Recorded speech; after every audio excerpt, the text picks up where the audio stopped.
এরশাদের জমানাতেও আমরা তার সাহস দেখেছি রাজপথে। সাহসের সঙ্গে, সঙ্গে তার কৌশল দেখেছি। 1/11 এর সময় তার সাহস দেখেছি। সাহসের সঙ্গে, সঙ্গে তার কৌশল দেখেছি।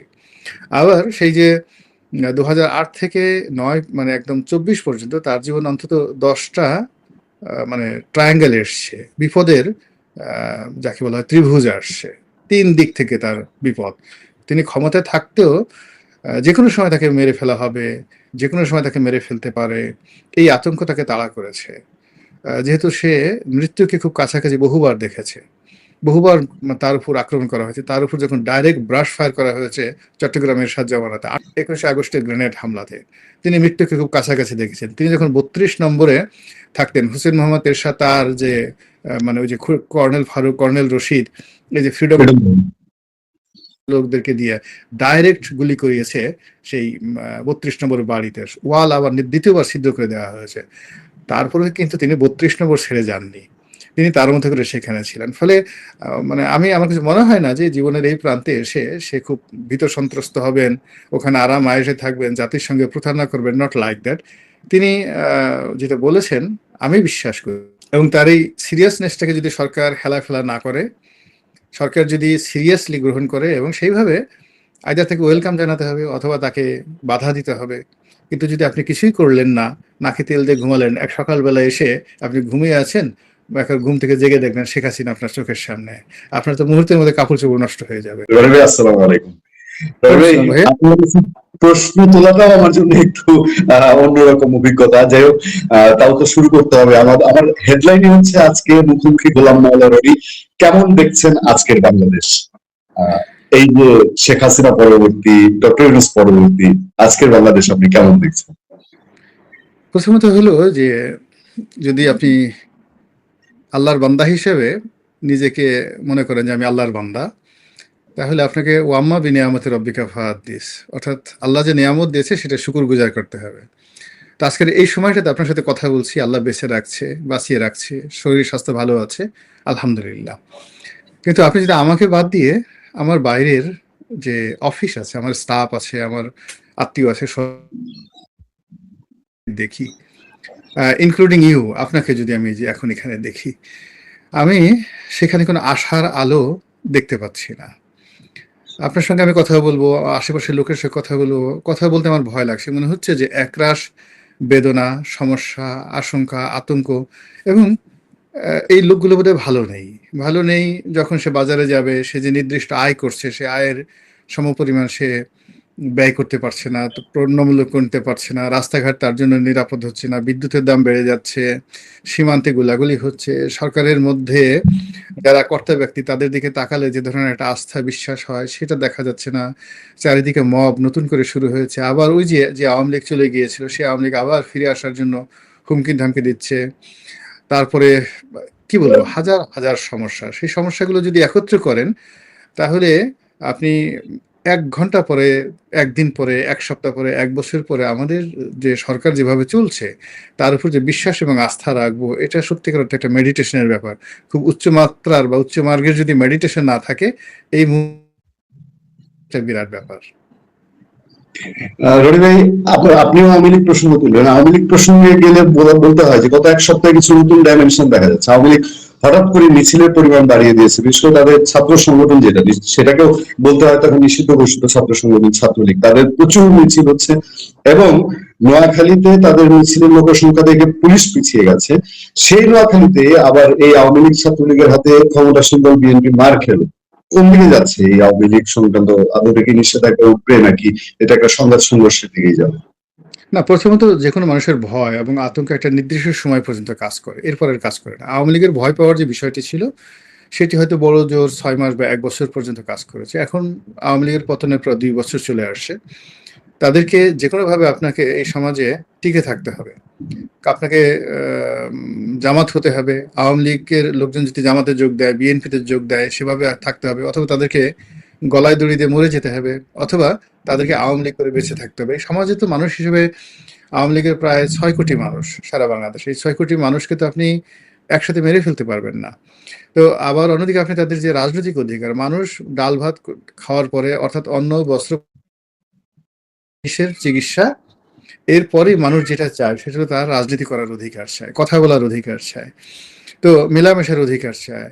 তো সেই জায়গাটাতে তাদের ৬ কোটি মানুষের যে পুঞ্জীভূত প্রেম ভালোবাসা একটা দলকে কেন্দ্র করে, তাদের যে বিশ্বাস, তাদের যে অদম্য আকাঙ্ক্ষা, এটাকে তো রাষ্ট্রকে ধারণ করতে হবে। রাষ্ট্রকে ধারণ করতে হবে, সে ধারণ করার জন্য আপনি কিভাবে করতে পারবেন? তাদেরকে একটা স্পেস করে দিতে হবে। সেই স্পেসটা তাদের নিজের রাজনীতি করার ক্ষেত্রে হোক, তাদেরকে ভিন্ন রাজনীতিতে প্রতিষ্ঠিত করা হোক, সামহাও তাদের সেই ৬ কোটি মানুষের রাজনৈতিক আকাঙ্ক্ষা সেটাকে অবদমিত করে রাখা যাবে না। তো দুর্ভাগ্যজনক হলো সত্যি যে ইউনূস সরকার এবং বর্তমান সরকার অনেক কিছু চিন্তা ভাবনা করছেন, ফ্যামিলি কার্ড চিন্তা ভাবনা করছেন, ইউনূস সরকার সংস্কারের কথা চিন্তা করেছেন, কিন্তু ৬ কোটি মানুষের যে রাজনৈতিক চিন্তা, এটাও যে একটা জাতীয় সমস্যা। এবং ৬ কোটি মানুষ যদি ফু দেয়, এই ৬ কোটি মানুষ ফু দিলে যে একটা সাইমুম তৈরি হয়ে যেতে পারে, একটা মরু ঝড় তৈরি হয়ে যেতে পারে, একটা কালবৈশাখী তৈরি হয়ে যেতে পারে, এটা এই কর্তা ব্যক্তি যারা ক্ষমতায় বসে আছেন তারা কখনোই অত সিরিয়াসলি নেননি। ফলে কি হলো, আওয়ামী লীগের লোকজন যারা আছে তাদের না দেয়ালে পিঠ ঠেকে গেছে। তারা চিন্তা করছে আমরা এমনি মার খাচ্ছি, মরে যাচ্ছি, আচ্ছা ঠিক আছে দেখা যাক কি হয়। তো এই জন্য তারা ওই একটা পিঁপড়াকে আপনি যখন আঘাত করবেন, ও মারা যাওয়ার আগে আপনাকে একটা শেষ কামড় দেবে। তো আওয়ামী লীগের যারা লোকজন আছে তারা এই যে বের হয়ে আসছে, এটা তাদের একটা অভিযাত্রা। সেই অভিযাত্রায় তাদেরকে পরাজিত করতে হবে, অথবা তাদের সাথে লড়াই সংগ্রাম করতে হবে, অথবা তাদের কাছে পরাজিত হতে হবে। এই ৩টা সমীকরণের বাইরে অন্য কোনো সমীকরণ নাই। It is a matter of survival for the fittest. যারা এখানে যুদ্ধ করে লড়াই করে টিকে থাকতে পারবে, মূলত তারাই টিকবে। এখন কে টিকবে এটা সময় না হলে বলা যাবে না। আওয়ামী লীগের সভাপতি শেখ হাসিনা উনি ফিরে আসার কথা বলছেন, কেউ কেউ বলেন যে এটা নেতাকর্মীদেরকে চাঙা করার কথা, আবার কেউ কেউ বলেন না সত্যি হয়তো ফিরে আসবে। আপনার কাছে কি মনে হয়? না না, আমি তো তাকে মানে নেতাকর্মীকে চাঙ্গা করার জন্য তার এই কথা বলার দরকার নেই। মূলত তাকে যদি যতদিন তিনি বেঁচে আছেন তাকে ফিরে আসতে হবে। মূল ব্যাপার হলো দেখুন, আহ, যখন বঙ্গবন্ধু মারা গেলেন তখন তিনি জার্মানিতে ছিলেন।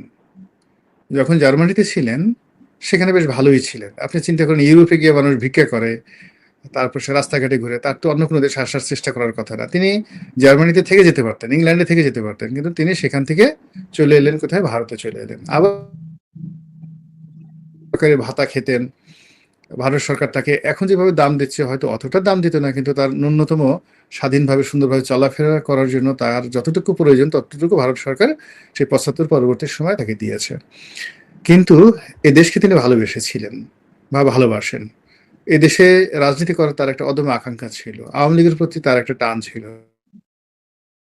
প্রতিশোধ গ্রহণ করার ইচ্ছা ছিল, রাষ্ট্র পরিচালনা করার অ্যাম্বিশন ছিল যে আমি রাষ্ট্রপ্রধান হব, প্রধানমন্ত্রী হব বা প্রেসিডেন্ট হবে, এই আকাঙ্ক্ষা তার ছিল। তিনি তার যে রাজনীতি, সেই রাজনীতি তার রক্তের মধ্যে মিশে আছে।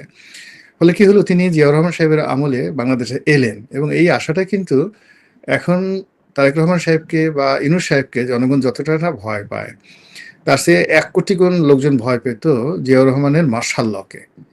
এটা আপনারা ওই সময়টাতে জিয়াউর রহমানের যে মার্শাল ল, সেটা কল্পনা করতে পারবেন না। ভয়ে থরথর করে, মিলিটারি দেখলে মানুষ চিত হয়ে পড়ে যেত। তখন শেখ হাসিনা সেই মার্শাল লকে চ্যালেঞ্জ করে, জিয়াউর রহমানকে চ্যালেঞ্জ করে, যে জাসদ বঙ্গবন্ধুর জামানাতে বঙ্গবন্ধুর বিরুদ্ধে সশস্ত্র লড়াই করেছে, সে জাসদ জিয়াউর রহমানের জামানায় ভয় পেয়ে সে মানে পুরো জাসদ নির্মূল হয়ে গেছে। তো জিয়াউর রহমানের সাথে নেগোসিয়েশন করে জাসদের যারা নেতৃবৃন্দ কেউ জার্মানি থেকে চিকিৎসা করে নিয়ে আসে, তারা দেখাতে কিন্তু সাহস পাননি। বাদী সামরিক শাসন এবং জিয়াউর রহমানের মতো একজন আয়রন ম্যান, তার মানে জমানাতে তাকে চ্যালেঞ্জ জানিয়ে তার সাথে বিরোধিতা করার জন্য, সে জিয়াউর রহমানের গৃহপালিত বিরোধী দল হওয়ার জন্য বাংলাদেশে আসেননি, এটা প্রমাণিত ইতিহাস দ্বারা। তো সে এসেছে লড়াই করার জন্য, গণতন্ত্র প্রতিষ্ঠা করার জন্য, তার আওয়ামী লীগকে সুসংগঠিত করার জন্য। তো সেই সময় সে আসছে। আচ্ছা গেল। তো তার যদি সাহস না থাকতো তাহলে তিনি তখন কেন আসলেন? এই জন্য আসলে বিষয়টা বোঝা উচিত। শেখ হাসিনা সম্পর্কে কোনো সিদ্ধান্ত নিতে হলে তাকে, যে আমরা আমাদের দক্ষিণাঞ্চলে একটা জায়গা আছে আগুনমুখা নদী। আপনি এখন বড় বড় রাজনীতিবিদ যাদেরকে খুব সাহসী মনে করেন, তাদেরকে একটা স্পিড বোটে, ছোট একটা স্পিড বোটে আগুন মুখা নদীতে পাঠিয়ে দেন, যে তুমি যখন প্রবল স্রোত থাকে আর ঢেউ থাকে, সেই আগুন মুখা নদীর মধ্যে যাও, দেখবেন অনেকে কাপড় চোপড় নষ্ট করে ফেলবে, এত ডেঞ্জারাস সেই জায়গা। সেই শেখ হাসিনা সে আগুন মুখা নদী দিয়ে বহুবার তিনি পাড়ি দিয়েছেন। তার সঙ্গের যারা লোকজন বমি করে, অনেক বহু পুরুষ বমি করে কাপড় চোপড় নষ্ট করে ফেলেছে, কিন্তু শেখ হাসিনা যে জায়গাতে আছেন সর্বোচ্চ শিখরে আছেন। এখানে তাকে তুচ্ছ তাচ্ছিল্য করা বা তার কোন একটা কথাকে কথার কথা নেওয়া, এটা আমি মনে করি যে সুবিবেচনা প্রসূত হবে না। আচ্ছা, রবি, আমি আর দুইটা ছোট ছোট সাবজেক্ট নিয়ে আজকে আলোচনা শেষ দিকে চলে যাব। একটা হচ্ছে রিসেন্টলি হাদি হত্যা নিয়ে এত রকম কথা, এমনকি ইন্ডিয়া থেকে মমতা ব্যানার্জিও কথা বলছে, বাংলাদেশে হাদির ভাই এক কথা বলে, বোন এক কথা বলে, ইনকেলাব মঞ্চ এক কথা বলে, আবার গণ অধিকার পরিষদের মুখপাত্র বলে যে ইনকেলাব মঞ্চের জাবেরকে জিজ্ঞাসাবাদ করা উচিত। মানে এটা হচ্ছে নাকি, হঠাৎ কেন হাদি নিয়ে এইরকম আলাপ সালাপ, আপনার কি মনে হয়?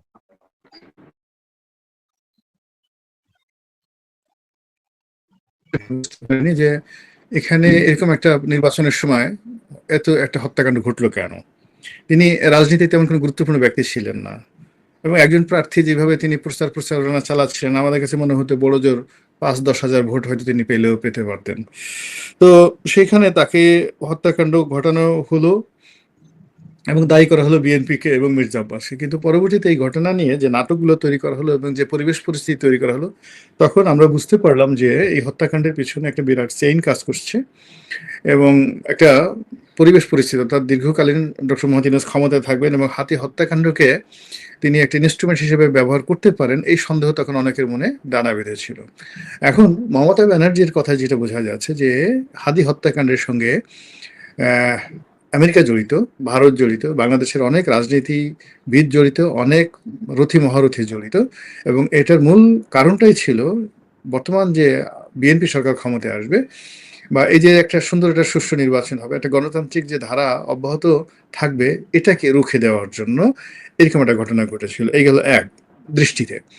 আর যদি আপনি এর বাইরে যান, সেটা হলো আসলে হাদি তো কি করেছে, সে একটু গালাগালি করতো, আর কিছু না। তো একটু গালাগালি করতো, একটু উগ্র ভাষায় কথাবার্তা বলতো, কিন্তু হত্যাকাণ্ডের মতো কোনো ঘটনা তো তার জীবনে নেই। তার মতো একটা মানুষকে, বলতে গেলে নিরপরাধ একজন মানুষকে এইভাবে নির্মমভাবে খুন করা হয়েছে, এটা আল্লাহর একটা গজব নাজির হওয়ার মতো অবস্থা। ফলে এই তারই হত্যাকাণ্ড প্রকৃতি, রাজনীতি, বাংলাদেশের মাটি, মানুষ কোনো কিছু আসলে এটা অ্যাবজর্ব করতে পারছে না, তো ধারণ করতে পারছে না। এটা উদ্গৃহীত হয়ে যাচ্ছে বা উদ্গৃহণ হয়ে যাচ্ছে মতো।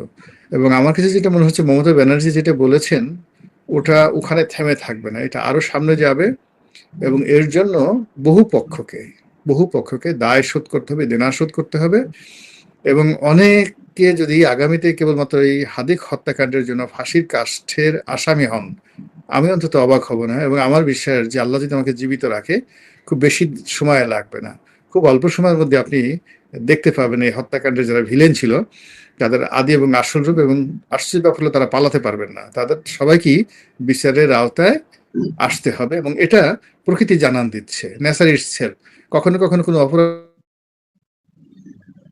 এত নিষ্ঠুর একটা হত্যাকাণ্ড যেটা কিন্তু প্রকৃতি সহ্য করতে পারেনি। ফলে এই বাংলাদেশে অনেক ধর্ষণ হয়, অনেক হত্যাকাণ্ড হয়, কিন্তু এত দ্রুত বিচার হয় না। কিন্তু এই শিশু রামেশাকে যেভাবে ধর্ষণ করা হয়েছে, যেভাবে তাকে হত্যা করা হয়েছে, এইরকম নির্মম ঘটনা আমাদের বাংলাদেশে ইতিপূর্বে কখনো ঘটেনি। কোনো আদি যুগে, এমনকি 1971 সনে এরকম নির্মম ঘটনা ঘটেনি। ফলে কি হলো, প্রকৃতি সহ্য করতে পারেনি, প্রকৃতি অপরাধীদেরকে ধরে ফেলেছে। আর এখানে ধরেন আইন শৃঙ্খলা রক্ষাকারী বাহিনী, প্রধানমন্ত্রী, অন্যান্য যারা আছে, এরা ন্যাচারালি এর সঙ্গে কমপ্লাই করেছে। ফলে still, if you trust in God, believe in Islam, আপনি যদি ধর্ম কোনো বিশ্বাস করেন, তাহলে আপনি মনে করবেন যে অনেক কিছুই আপনি আসলে করতে পারবেন না, দেয়ার আর সামথিং, এখানে একটা বাধা আছে। তো সেক্ষেত্রে এই যে হাদির হত্যাকাণ্ড, এটা তো আল্লাহ দেখেছেন কে হত্যা করেছে, কেন করেছে, কি কারণে করেছে। এই জমিনে যদি এরকম একটা নির্মম নৃশংস হত্যাকাণ্ডের বিচার না হয়, আবার সেই হত্যাকাণ্ড আপনি মারলেন, মেরে আবার আপনি নাটক করলেন, আপনি কাঁদলেন, আপনি অভিনয় করলেন, এত কিছু করলেন, মুনাফিকের একটা সময় মানে সীমা পরিসীমা আছে।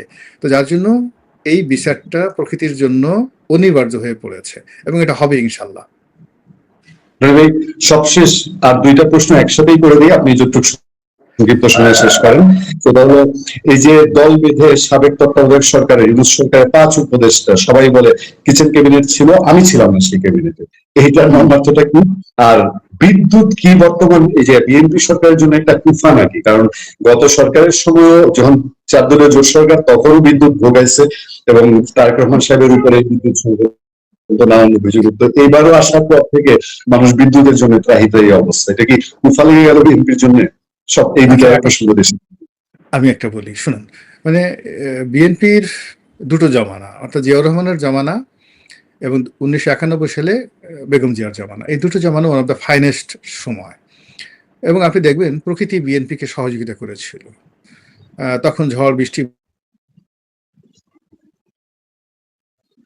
বিএনপির যে সময় কুফা ছিল 2001 থেকে 2006 পর্যন্ত, তখন আসলে এই যে চাঁদাবাজি, দুর্নীতি, অনিয়ম, এই বাংলাদেশে এখন যা কিছু মন্দ তাদের অনেক কিছু কিন্তু ওই সময়টাতে শুরু হয়েছিল।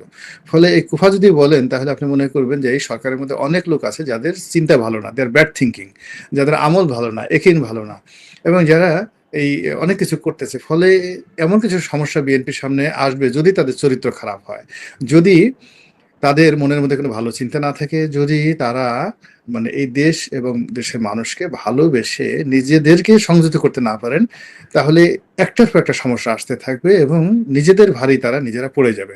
তো এই জন্য আমি মনে করবো যে সরকারের যারা কর্তা ব্যক্তি বহুকাল পরে 17 বছর পরে ক্ষমতায় পেয়েছেন, তাদের অবশ্যই সতর্ক হওয়া উচিত এবং খেয়াল করা উচিত যে আল্লাহ কিন্তু সবাইকে কাউকে কাউকে ছেড়ে দেয়, কিন্তু ছাড় দেয় না কাউকেই। তো এখানে কোনো অন্যায় করে পার পাওয়া যাবে না, this is one. Second thing, যেই জিনিসটা আপনি বললেন যে এই যে বিদ্যুতের যে সমস্যা, এখন আমাদের দেশে এই বিদ্যুতের সমস্যাগুলো অনেক আছে। এগুলো তো ধারাবাহিকভাবে এখানে সেই আহ, যাকে বলা হয় আওয়ামী লীগ জামানাতে দুর্নীতি, অনিয়ম, তারপরে ক্যাপাসিটি চার্জ, প্রয়োজনের অতিরিক্ত যেগুলো আমরা ব্যবহার করতে পারছি না অথচ ব্যাংক ঋণ দিচ্ছি, এই পুরো জিনিসগুলো তো আওয়ামী লীগ জমানাতে হয়েছে, এটা অস্বীকার করার উপায় নেই। এবং এইটা ইউনূস সরকারকেও বহন করতে হচ্ছে, বর্তমান সরকারকেও বহন করতে হচ্ছে। আবার এই দুর্নীতির উপর যদি আবার বর্তমান সরকারের যদি কোনো নতুন অলিগার শ্রেণী আবার নতুন করে লোড স্থাপন করে, তাহলে তো এই জাতিটা বহন করতে পারবে না। এটা হলো ঘটনা। আর আরেকটা যেটা প্রশ্ন, যেটা দিয়ে শেষ করবো আমার বক্তব্য, আপনি ডক্টর মোহাম্মদ ইউনূসের কিচেন ক্যাবিনেট সম্পর্কে বলছেন। কিচেন ক্যাবিনেট এটা ওনার পাপের ফসল। আসলে উনি মানে একটা যতদিন ক্ষমতায় ছিলেন সবাইকে একটা মোহগ্রস্ত করার চেষ্টা করছেন অভিনয় করে, এবং তিনি এখনো কিন্তু অভিনয় করে যাচ্ছেন। এই এখন ওনার লোকজন বলার চেষ্টা করছে তাকে জাতিসংঘের মহাসচিব করা হবে, তিনি এখন প্যারিসে গিয়ে এটা করছেন, ওটা করছেন, জাপানি গিয়ে এটা করছেন, ওটা করছেন, যথেষ্ট ফাজলামো। মানে জাস্ট কি বলা হয় কি, আপনি একটা পুতুলকে বিরাট একটা দুর্গা মূর্তি বানালেন, বা একটা পুতুলকে দেখা গেল বিরাট একটা ফ্র্যাঙ্কেনস্টাইনের দানব বানালেন বা দেবতা বানালেন, ওই রকম।